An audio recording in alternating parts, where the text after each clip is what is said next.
आनम आपको दिखाई दे रहा है? Yes sir. ठीक है। तो देखिए जब भी आप कोई ब्राउजर ओपन करते हो, या तो मैं इसको ले लेता हूँ एग्जांपल, फॉर एग्जांपल मैं इसको थोड़ा सा मिनिमाइज करता हूँ, इसको 100% पे रखता हूँ, और यहाँ पे जैसे कि ये एक वेबसाइट है, समझ सकते हो? ये क्या है? एक वेबसाइट है। ये google.com क्या है? एक वेबसाइट है। अब यहाँ पे इंफॉर्मेशन आप इस तरीके से मैनेज करके रखा हुआ है। जैसे मैं अपनी जो एक सॉफ्टवेयर जो भी एप्लीकेशन है, मैं अपना ओपन करता हूँ, just resume dot Python anywhere dot com. ठीक है, मैं इसको सर्च करता हूँ। अभी थोड़ा सा टाइम लेगा, रिक्वेस्ट करता है टाइम, थोड़ा इंटरनेट आपकी जो स्पीड होती है उस पर भी डिपेंड करता है। तो ये आपको ओपन होके मिल जाएगा। देखिए यहाँ पे कुछ टेक्निकल इशू की वजह से क्या दे रहा है, coming soon this is going to be another great web posted. ठीक है, तो यहाँ पे थोड़ा सा कुछ इशू दे रहा है, बट इसके अलावा हम देख सकते हैं सरकारी रिजल्ट डॉट कॉम।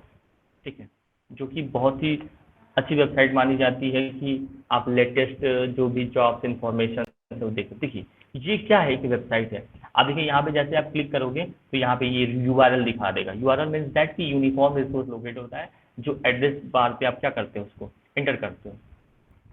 तो ये आपके सामने क्या होगा, और सभी से मैं क्या करूँगा, सभी को मैं ये कहूँगा कि आप जो चूज करें प्रोजेक्ट वो इंटरनेट पे देखें, और वो वेबसाइट आपको पसंद है उस हिसाब से अपने प्रोजेक्ट्स को करना स्टार्ट करिएगा। उसमें मेरा हेल्प रहेगा, आप कैसे उसको बना पाते हो। जैसे कि अगर ये इमेज यहाँ पे लगा हुआ है, तो ये इमेज कैसे लगेगा। फिर ये सरकारी रिजल्ट डॉट कॉम लिखा हुआ है, फिर इसके नीचे ऐसे लिखा हुआ है, फिर ये इसके अंदर बैकग्राउंड कलर है, ये लाइनिंग क्या होती है, ये क्यों ऐसे मूव कर रहा है। ठीक है, और फिर ये सेक्शन ऐसे कैसे क्रिएट किया गया है। ठीक है, ये इसके अंदर जो अंडरलाइंस बनी हुई है ये क्या है। तो ये कहीं ना कहीं आप कोई भी website after this 45 days training आपको समझ में आएगा। आप कोई वेबसाइट जब देखोगे ना तो कहोगे ना कि अरे यार ये तो ऐसे बनाओ। जैसे कि कोई मरीज होता है, तो जब हॉस्पिटल में आप जाते हो, कोई मरीज होता है तो डॉक्टर क्या होता है, उसके फेस पे कोई सिकन नहीं होती, कितना भी क्रिटिकल कंडीशन हो, कितनी भी क्रिटिकल इमरजेंसी हो, लेकिन उसके अंदर कोई फियर नहीं होता। क्यों? क्योंकि उसने अपने लाइफ में बहुत सारी चीज़ें एक्सपीरियंस की हो, तो उसके लिए वो बहुत नॉर्मल होता है। और हम उन चीज़ों से फेमिलियर नहीं होते हैं तो चीज़ें हमें समझ में नहीं आती। ठीक है, तो ये आपको अभी वेबसाइट को देखना होगा तो सर ये कैसे मूव कर रहा है, ये चीज़ें नहीं है, तो आप चीज़ें कर पाओगे। क्योंकि देखिए जो भी आजकल इंफॉर्मेशन है, जो भी आपको चीज़ें अप्लाई ऑनलाइन करना है, सभी का वेबसाइट है। वो गवर्नमेंट विभाग से ले लो, जैसे बहुत सारे जैसे विभाग है हमारे पास है, जैसे कृषि विभाग है, आबकारी विभाग है, आपका विकास भवन से रिलेटेड जो भी काम होते हैं, पीडब्ल्यूडी विभाग है आपका, जो कि आपके डेवलपमेंट की बात करते हैं, जो कि आपके ह्यूमन डेवलपमेंट की बात करते हैं, हेल्थ डेवलपमेंट की बात करते हैं। तो सारा डेवलपमेंट जो भी हो रहा है, जो भी ऑनलाइन चीज़ें होती हैं, पहले क्या होता था कि जितने भी सारे गवर्नमेंट आपके डॉक्यूमेंट्स होते थे वो हार्ड फॉर्म में मिलते थे, बट आज सारी चीज़ें क्या हो गई हैं, शॉर्ट फॉर्म में हो गई हैं। तो वो शॉर्ट फॉर्म कहाँ रखे जाएंगे, उनके ऑफिशियल वेबसाइट पे। ठीक है, तो ये कोर्स करने के बाद आप सारी चीज़ों को अच्छी समझ पाओगे। कि कोई वेबसाइट देखोगे तो कहोगे कि यार ये वेबसाइट तो मैं भी बना सकती हूँ, मैं भी बना सकती हूँ, क्योंकि ये ऐसे ऐसे क्या किया गया होगा। तो उस चीज़ को आप समझते हो, करते हो कि नहीं देखो ऐसे ऐसे चीज़ करते हैं। जैसे कोई काम करते हैं, जैसे हमें घर बनाना है, तो घर बनाने के लिए क्या होता है, आपको पता ही नहीं घर कैसे बनता है। जब आप एक बार देख लोगे, एक बार एक्सपीरियंस कर लोगे कि नहीं घर ऐसे बनता है, घर को ऐसे कर बनाते हैं, करते हैं, तो एक बार आपने देख लिया तो उस हिसाब से आप कर लोगे। फिर ऐसा थोड़ी होगा कि घर हवा में बनेगा, जब भी बनेगा तो नीचे ही बनेगा। जब भी वो गड्ढा खोदेंगे तो नींव बनाएंगे ना, फाउंडेशन देंगे। अब ये हो सकता है कि नींव हम ईंटे का दें या तो उसमें पीलर लगा दें। ठीक है, तो ये डिपेंड करेंगे कि हमारी फाइनेंशियल क्या है, कैसे हैं, तो उस हिसाब से। बट हाँ, हमें गड्ढा खोदना पड़ेगा, हमें अपनी फाउंडेशन को मजबूत बनाना पड़ेगा। तो इन दिस जो भी आपके ये कोर्स है, यहाँ पे अपने फाउंडेशन को मजबूत करेंगे आप, उसके बाद आप कितनी भी बड़ी मंजिल को आप बना पाएंगे। ठीक है, अब देखिए इसके पीछे का जो कोड आपको चाहिए, कि इसके पीछे का जो कोड क्या होगा, तो आप कंट्रोल यू करोगे और आपको सारा कोड आपको मिल जाएगा। इसके पीछे का देखिए इतना सारा कोड है, आपने जो कोड किया था ना उस टाइम से आप तो मिला सकते हो। देखो यहाँ पे, देखो यहाँ पे एचटीएमएल लिखा हुआ है, यहाँ पे एचटीएमएल, और यहाँ पे रेल मेटा टैग्स आप पूछ रहे थे। ये सारा चीज़ एक एक करके मैं बताऊंगा कि मेटा के अंदर प्रॉपर्टीज ये सब चीज़ें क्या है, कैसे हैं, ये सारी चीज़ आपको इन्फॉर्मेशन मैं दूंगा। फिर स्टाइल के अंदर सारी चीज़ें क्या हैं, ठीक है। फिर मैं देख रहा हूँ तो ये कोड बनाया गया, कोड लिखा गया है। तो आप किसी भी वेबसाइट का सोर्स कोड देख सकते हो कि वो किस कोड पे बनाया गया है। लेकिन एक बात हमेशा याद रखिएगा, HTML CSS जावास्क्रिप्ट का कोड आपको दिखाई देता है, लेकिन पीएचपी पाइथन का मतलब समझ रहे हैं, ये आपके सिस्टम पे लिखा गया है, आपको आपको दिखाने के लिए लिखा गया है। ये जो वेबसाइट आपको दिख रही है तो आपकी साइट ही तो दिख रही है, फिर कोई सर्वर पे है नहीं, तो जो आपकी साइट दिख रही है तो उसका कोड दिख पाते हैं। बट जो चीज़ें सर्वर पे होती हैं, जब किसी दूसरे सिस्टम पे जो कोड लिखा गया है तो उसको आप एक्सेस नहीं कर पाते। तो अपने साइड की चीज़ों को आप देख पाओगे, कर पाओगे कि जो आपके सामने एनिमेशन दिख रहा है, अच्छा सा कलर दिख रहा है, क्या इन्फॉर्मेशन शो हो रही है, उसका कोड आप देख पाते हो।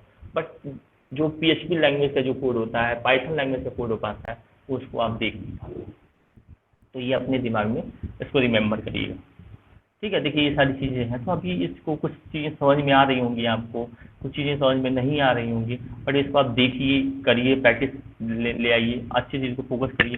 जैसे यहाँ पे आप समझ सकते हैं कि इन्होंने एक अनऑर्डर्ड लिस्ट बनाया हुआ है, जहाँ पे इन्होंने होम लेटेस्ट जॉब बना के इसमें लिंक दे दिया है यहाँ पे इन्होंने, ठीक है। तो ये चीज़ें आपके लिए थोड़ी सी समझने वाली होंगी।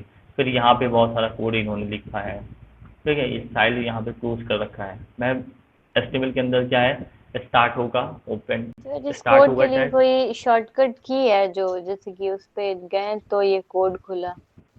हाँ, जैसे कि अगर आप कोई भी वेबसाइट को ओपन करते हो, गूगल वेब ब्राउज़र पे जाते हो, वेब ब्राउज़र पे आपने यहाँ पे चले आए,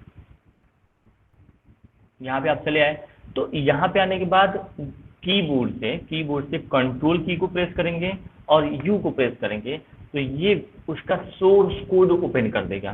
क्या ओपन कर देगा? सोर्स कोड, जो कि जिस कोड से ये बनाया गया है, जिस कोड से आपको ये डिज़ाइन दिख रहा है, इस कोड को मैंने लिखा है, तो आपको स्क्रीन पे ये शो हुआ है।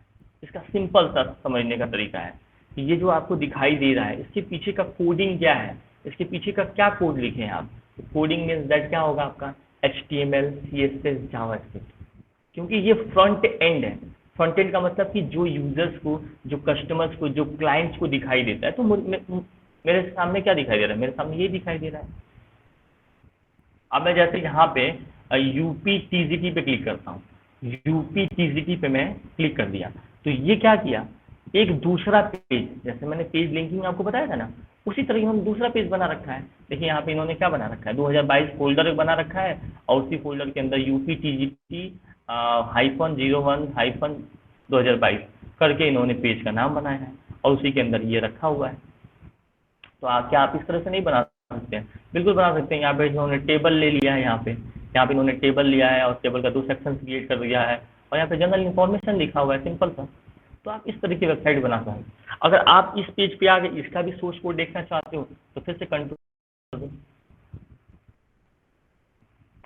यू, देखिए कंट्रोल यू करने के बाद ये कि यहाँ पे क्या दिखा रहा है, व्यू सोर्स कोड, क्या दिखा रहा है, व्यू सोर्स कोड। देखिए यहाँ पे आ गया आपको, ये सारी चीज़ें हैं। अब देखिए यहाँ पे स्क्रिप्ट भी दिया हुआ है, स्क्रिप्ट टाइप, मतलब कि कुछ जावा स्क्रिप्ट के यहाँ पे कोड लिखे गए हैं। इसको आपको समझ नहीं आएगा, जब जावा स्क्रिप्ट आप पढ़ेंगे तो ईजी वे में समझ पाएंगे कि आपको ये सारी चीज़ें कैसे वे में लिखा हुआ मिला है। क्योंकि जावा स्क्रिप्ट और जो CSS होते हैं, उस कोड को हम डिफरेंट तरीके से लिखते हैं। जैसे कि CSS जब हम बनाते हैं तो उसका इनलाइन, इंटरनल, एक्सटर्नल वे में लिखते हैं। तो उस चीज़ को हम समझेंगे, थोड़ा सा पेशेंस रख के चीज़ों को हम धीरे धीरे स्टेप बाय स्टेप पहुँचेंगे वहाँ पे, तो कहीं ना कहीं हमारी फाउंडेशन को बेहतर तरीके से हम बूस्ट कर पाएंगे, ठीक है। तो मेरे बताने का मतलब यही था कि जो भी वेबसाइटें हैं, तो आपको किस टूल की हेल्प लेनी होगी। सबसे पहले तो हमें कोड लिखने के लिए हमें एक कोड एडिटर चाहिए। क्या चाहिए? Code editor. अब कोड एडिटर में आपकी जो सिस्टम है, जो आपका जो सिस्टम है, उसके अंदर भी आपको बहुत सारी चीज़ें मिल जाती हैं। जैसे फॉर एग्जांपल आपको नोट पैड मिल जाता है, नोटपैड प्लस प्लस तो आपको इंस्टॉल करने पड़ते हैं, जो बाय डिफ़ॉल्ट होता है, जैसे मैं यहाँ पे गया और इसको राइट क्लिक किया, मैंने यहाँ पे राइट क्लिक किया, यहाँ से थोड़ा सा ये स्लो वर्क कर रहा है, तो बस वेट करते हैं। आवाज़ तो आपको प्रॉपर क्लियर वे में आ रही है ना? Yes sir. चलिए,